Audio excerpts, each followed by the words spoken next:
Hello everyone. इस video में हम करेंगे शिक्षा निदेशालय द्वारा प्रोवाइड की गई कक्षा 8वीं की वर्कशीट नंबर 17।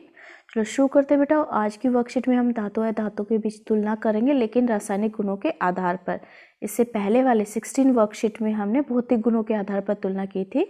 हमने धातुओं और अधातुओं के भौतिक गुणों के बारे में जाना और उनकी तुलना भी की।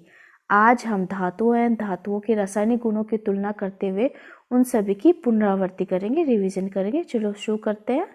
सबसे पहले यहाँ पे फर्स्ट में हमें गुण दे रखे, किस आधार पे हम तुलना करने वाले हैं, फिर धातु के बारे में और फिर अधातु के बारे में। सबसे पहले ऑक्सीजन से अभिक्रिया। जब धातु ऑक्सीजन से अभिक्रिया करेगी तो क्या होता है, जब धातु ऑक्सीजन से अभिक्रिया कर क्या बनाती है, धातु ऑक्साइड। उदाहरण दिया गया है मैग्नीशियम, जब ऑक्सीजन से अभिक्रिया करेगी तो मैग्नीशियम ऑक्साइड बन जाएगा। अधातु ऑक्सीजन से अभिक्रिया कर अधातु ऑक्साइड का निर्माण करती है। सल्फर प्लस ऑक्सीजन क्या बन गया, सल्फर डाइऑक्साइड। ठीक है, यहाँ पे भी अधातु ऑक्साइड बन जाएगा और यहाँ पे धातु ऑक्साइड बन जाएगा। अब ऑक्साइड की प्रकृति, जो ऑक्साइड बना है धातु का ऑक्सीजन से अभिक्रिया करके, उसकी प्रकृति कैसी होती है। धातु ऑक्साइडों की प्रकृति होती है क्षारीय, अधातु ऑक्साइडों की प्रकृति होती है अम्लीय। क्यों, इसको अगर हमें जांचना हो तो हम कैसे जांचेंगे, लिटमस पत्र की मदद से।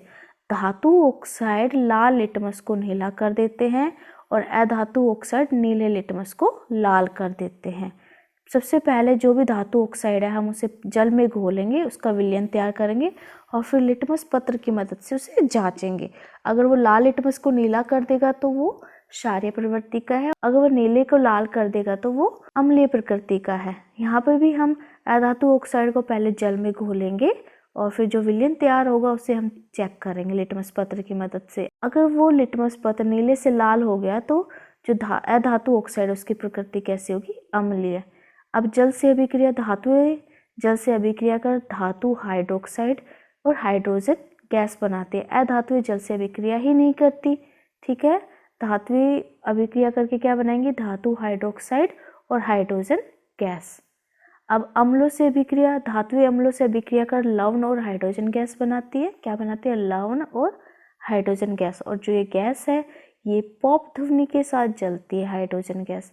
उदाहरण जैसे धातु और अम्ल मिले क्या बना, लवण और हाइड्रोजन गैस। सोडियम एक धातु है, HCl एक अम्ल है, दोनों ने अभिक्रिया करके क्या बनाया, NaCl। NaCl क्या है, लवण और साथ में हाइड्रोजन गैस निकलेगी पॉप ध्वनि के साथ।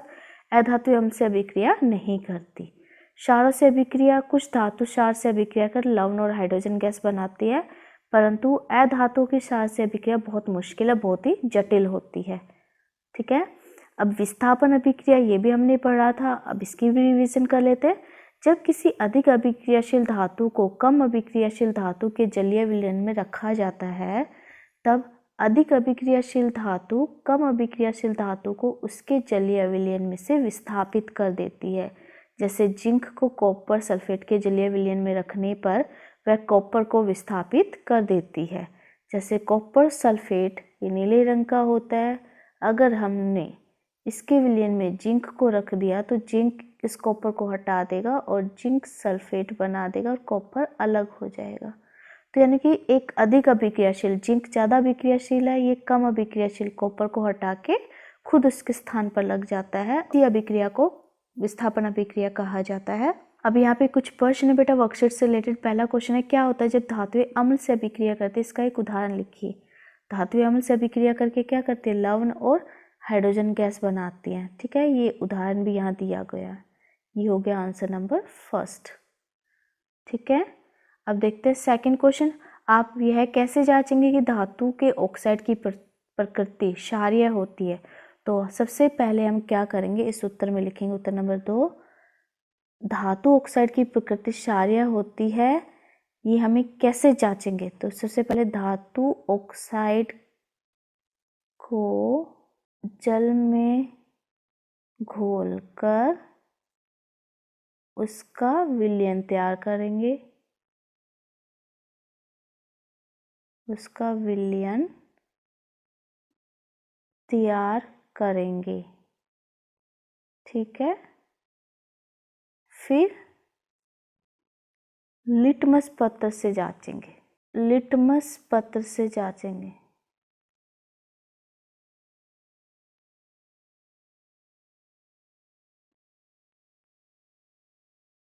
ठीक है।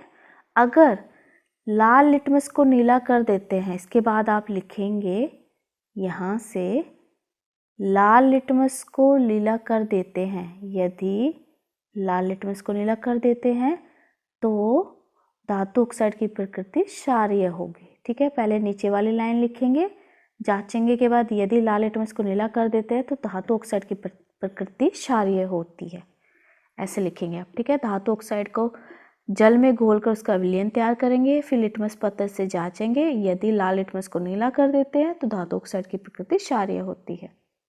अब देखते हैं नेक्स्ट क्वेश्चन। एक अम्ल और एक क्षार का नाम बताना है। अम्ल में आप लिख सकते हैं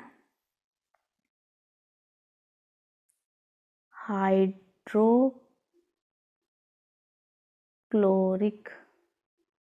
अम्ल। ठीक है, ये हो गया अम्ल का उदाहरण। क्षार में सोडियम हाइड्रोक्साइड।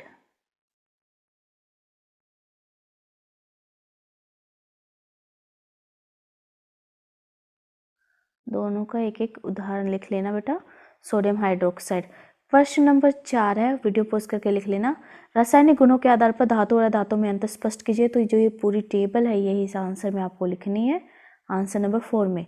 फिर प्रश्न नंबर 5, कौन सी गैस पॉप ध्वनि के साथ जलती है? तो कौन सी गैस पॉप ध्वनि के साथ जलती है?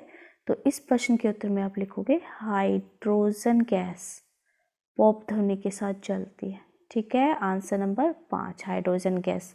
और फिर कोविड से रिलेटेड एक मैसेज है, नियमित रूप से अपने हाथों को साबुन और पानी से धोए। सो इस वीडियो में इतना ही। Thanks for watching this video. Please like share and subscribe my channel. Thank you.